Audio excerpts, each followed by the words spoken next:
Bonsoir. Nous avons vu hier, partiellement, Romains 8, verset 28. Aujourd'hui, notre thème, c'est « Voici Élie ». Prions. Notre Seigneur et notre Dieu, nous te bénissons pour le bonheur d'avoir la parole.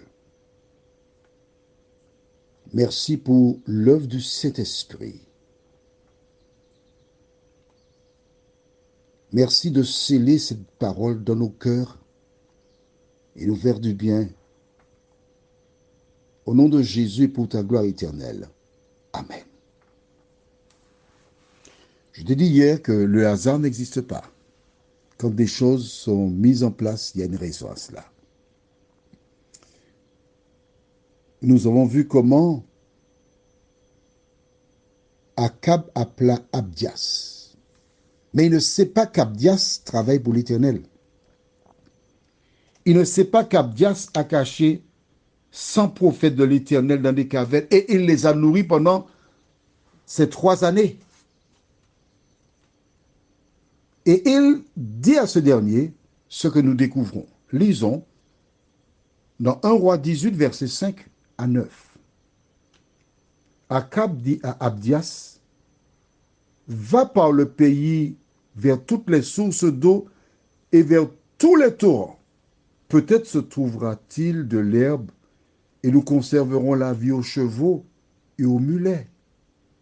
Et nous n'aurons pas besoin d'abattre du bétail. » Ils se partagèrent le pays pour le parcourir. Akab alla seul par un chemin et Abdias alla seul par un autre chemin. Comme Abdias était en route, voici Élie le rencontra. Abdias, l'ayant reconnu, tomba sur son visage et dit, « Est-ce toi, mon seigneur Élie ?» Il lui répondit, « C'est moi. Va, dis à ton maître, voici Élie. » Et Abdias dit, « Ah, quel péché ai-je commis pour que tu livres ton serviteur entre les mains d'Akab qui me fera mourir. » On s'arrête ici. Ne lis pas la suite. Ne lis pas la suite. Ne lis pas la suite. Alors, que découvrons-nous? Dans un premier temps, l'Éternel dit à Élie, va vers Akab. Ce serviteur ne se pose pas de questions. Conformément à la parole de l'Éternel, il se lève, il part en direction de la ville où se trouve Akab. Entre-temps, Akab appelle Abdias, qui est un fidèle de l'Éternel, et lui dit, bon, nous allons parcourir pour chercher de l'herbe, de l'eau, pour voir si on peut sauver quelques mulets et des chevaux. Nous allons nous répartir la tâche, tu iras à droite, tu iras à gauche. Note bien que chacun va de son côté, parce que Dieu a déjà planifié la rencontre d'Abdias avec Élie. Quelqu'un t'a envoyé un jour un audio. Tu te trouves dans l'Hexagone. À un moment, tu avais marché avec le Sauveur. Mais les épreuves de la vie, les souffrances, les mauvais traitements, le racisme et autres, ta foi s'est refroidie. Et puis tu as reçu un audio, un deuxième. Et au fil des jours, tu en as reçu assez régulièrement. Je dis assez régulièrement parce que nous avons des personnes qui envoient et puis c'est en fonction de la lune. Quand il y a pleine lune, oh, il n'y a aucun WhatsApp qui part, aucun message. Lorsque la lune est passée, oh, ça repart. Il y a beaucoup de personnes qui sont fidèles dans la distribution. Et je demande à Dieu de continuer de les bénir. J'ai à l'esprit cet homme qui est dans l'Hexagone. Son prénom, c'est Jean, qui chaque jour envoie 100 messages à 100 personnes, chaque jour. Toi qui reçois les audios, à qui tu les envoies? C'est une bonne nouvelle qu'il faut partager. Et voici Abdias qui se rend dans une direction. Et Dieu avait déjà tout préparé. Ça me permet de te parler de Marlène ce soir, qui un jour a eu l'occasion de me voir dans une présentation. Et elle a aspiré à me rencontrer. Étant lecteur de la Bible, je crois que toute chose concourt au bien de ceux qui aiment Dieu. J'ai accepté cette proposition et on s'est rencontrés chez Mirette. Je revois encore l'appartement de Mirette. Voie de ville, sur Fort-de-France. Mais dès que Marlène m'a dit qu'elle souhaitait me rencontrer, j'ai demandé, Seigneur, qu'est-ce que je dois faire avec elle? Dis-moi, révèle-moi.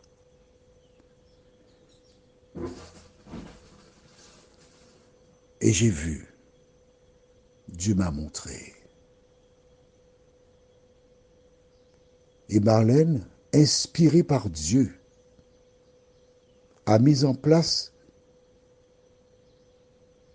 et tu peux trouver sur YouTube, quelle est la réponse. C'est elle qui récupère les audios, qui les met en place. Et tout ce qu'il y a là-dessus, c'est Marlène. Si tu me demandes quelque chose, je ne peux rien te dire. Tout, c'est Marlène. Le Seigneur l'a appelé afin que son message soit proclamé. Alors je te demande de penser à Marlène dans tes prières, afin que l'Éternel continue de la bénir, qu'il lui accorde une vie longue, longue, longue, longue, afin qu'elle continue ce travail jusqu'au retour de Jésus. Que l'Éternel continue de te bénir, Marlène.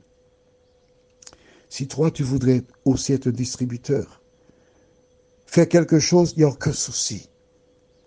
Parce que l'objectif, c'est que l'évangile soit prêché dans le monde entier pour servir de témoignage, afin de hâter le retour de Jésus. Bien. Voici donc Abdias, c'est lui qui rencontre Élie. Tu penses que c'est par hasard? Dieu a permis qu'Akab ne rencontre pas Élie, mais que ce soit Abdias qui le rencontre. Et quand il voit Élie, il est émerveillé, il est surpris. Il a reconnu, tu as bien vu dans le texte, il est dit, il a reconnu. Mais il dit, est-ce bien toi, mon Seigneur Élie? Il est tombé sur sa face. Il est content de le voir. Il sait qu'il a protégé les 100 prophètes, mais il ne savait pas où était Élie, celui qui a eu l'audace, le courage pour annoncer au roi qu'il n'y aurait eu ni pluie ni rosée. À peine sa joie naissante et lui donne une mauvaise nouvelle. Va dire à ton maître, voici Élie. Il dit, aïe, aïe, aïe, aïe, aïe, aïe, aïe, aïe, aïe, aïe, mais qu'est-ce que j'ai fait, Élie, pour que tu me fasses ça? Qu'est-ce que j'ai fait? Quel est mon péché? Quel est mon crime? Le simple fait d'énoncer, voici Élie, pour lui, il est mort. Tu vois donc comment Akab est remonté contre Élie et il a tenu des propos qui ne laissent aucune chance que ce dernier demeure en vie. Il dit, quel est mon crime? Qu'est-ce que j'ai fait pour que tu me fasses cela? Pourquoi tient-il ce propos? Ne lis pas la suite, attends-moi. Prions. Seigneur, la réaction de cet homme, Abdias, nous indique comment Akab avait de la haine pour Élie. En même temps, cela nous indique que toutes celles et ceux qui veulent vivre pieusement Jésus-Christ seront persécutés.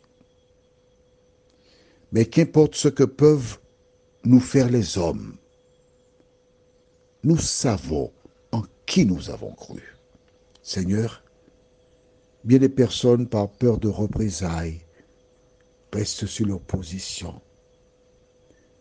Par peur de perdre leur crédit, parce qu'ils appartiennent à une certaine élite, ils ne veulent pas être identifiés comme un chrétien. Seigneur, alors que tout s'en va, de nous aider à interpréter cette chanson qui dit « Sur toi je me repose, ô Jésus mon Sauveur ». Élie se reposait sur toi, Seigneur. Voilà pourquoi il n'a pas eu peur d'obéir à la parole. Que sa vie soit une source d'inspiration pour chacun de nous. Et que nous soyons des Élie modernes, nous t'en prions. Au nom de Jésus et pour ta gloire éternelle. Amen. Je te souhaite une bonne nuit et que l'Éternel continue de te faire du bien.